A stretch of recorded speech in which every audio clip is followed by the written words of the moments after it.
All right, let's talk about debt.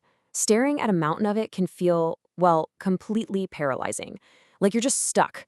But here's the thing, you are not alone in this, and getting out of debt isn't some kind of magic trick. It's all about having a clear, actionable plan. So let's dive in and build that exact plan together, step by step. And man, that quote just hits home, doesn't it? Because this isn't just about money. It's this heavy emotional weight. It's the thing that keeps you up at night. It affects your relationships. It dictates the choices you make every single day. It's just a constant source of stress. But you know what? Today, that cycle stops. We're not going to just talk about some vague idea of spending less. No, we are building your tactical blueprint. This is a structured plan that's going to take you from that feeling of anxiety to a feeling of real empowerment, of being in control of your money.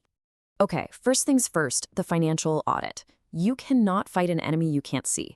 Before you can even think about attacking your debt, you have to know exactly what you're up against. And look, this first step is non-negotiable, and it's not a moment for shame.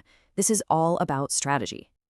So I want you to grab a notebook or open up a spreadsheet. You're going to list out every single debt you have. And for each one, I need you to write down these 4 things: who you owe the money to, how much you owe in total, what the interest rate is, and what that minimum monthly payment is. This is how you create a map of your entire financial battlefield. Now, I get it. I know what you're probably thinking. Facing those numbers can feel really intimidating. Honestly, most people avoid this step just because it's scary. So why is it so absolutely critical to push through that feeling? Well, think of it this way. Your finances are like a boat that has some leaks. The people who actually escape debt are the ones who stop frantically bailing water and start looking for the holes. These numbers, they don't have feelings. They're not here to judge you or make you feel bad. They are your guide. They're the map that shows you exactly where to plug the leaks. Okay, so you've got your list in hand, you know what you're dealing with, now it's time to choose your battle plan. There are 2 main proven strategies for attacking debt, and this is where you get to decide which one is the right fit for you. And this brings us to a super important point. Getting out of debt, it's not really just a math problem, it's a behavior problem. See, while one method might be technically perfect on paper, the best strategy is always the one that works with human psychology and keeps you fired up and motivated. So let's break them down. First, you've got the debt snowball. With this one, you focus all your extra money on your smallest debt first, no matter the interest rate. You knock it out fast, and that quick win gives you this huge psychological boost. Then there's the debt avalanche. This is the pure math approach. You attack the debt with the highest interest rate first, which saves you the most money over time. There's no single right answer. It's totally a personal choice. And that's really the bottom line here. A mathematically perfect plan that you give up on after 2 months is completely useless. It's way worse than a good plan that you actually see through to the very end. So be honest with yourself. If you need those quick wins to stay in the game, choose the snowball. If you're driven by pure efficiency and numbers, the avalanche is for you. All right, once you've picked your weapon, it's time to add some rocket fuel to the fire. These are the big levers you can pull to dramatically speed up your journey and literally shave years off your debt-free date.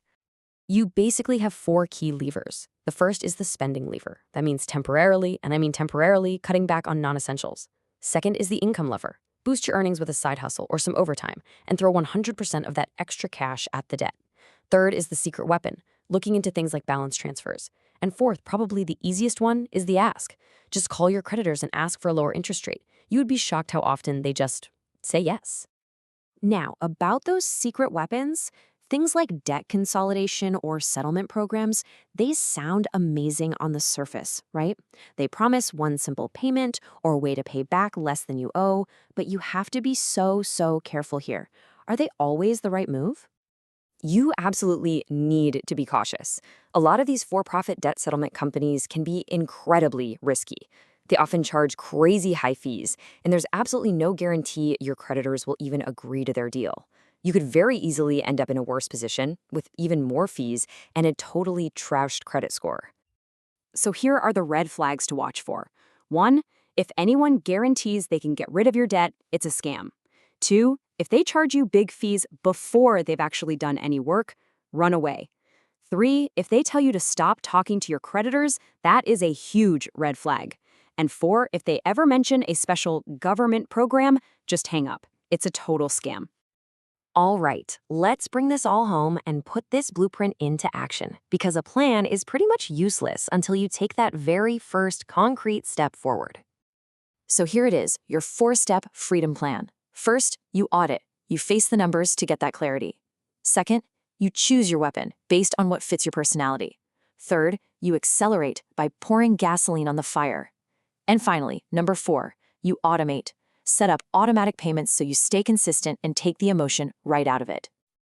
But look, all the tools and tactics in the world won't get you across the finish line alone.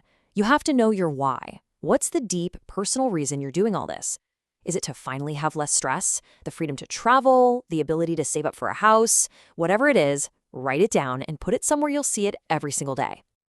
This quote really captures the mindset you need. This tough period, this season of intense focus, it's not a life sentence. It's temporary. And that temporary discipline is what leads to permanent freedom, the kind of freedom where your paycheck finally belongs to you again. You don't have to do everything all at once. You just have to do one thing. So what is the single action you're going to take today to get started?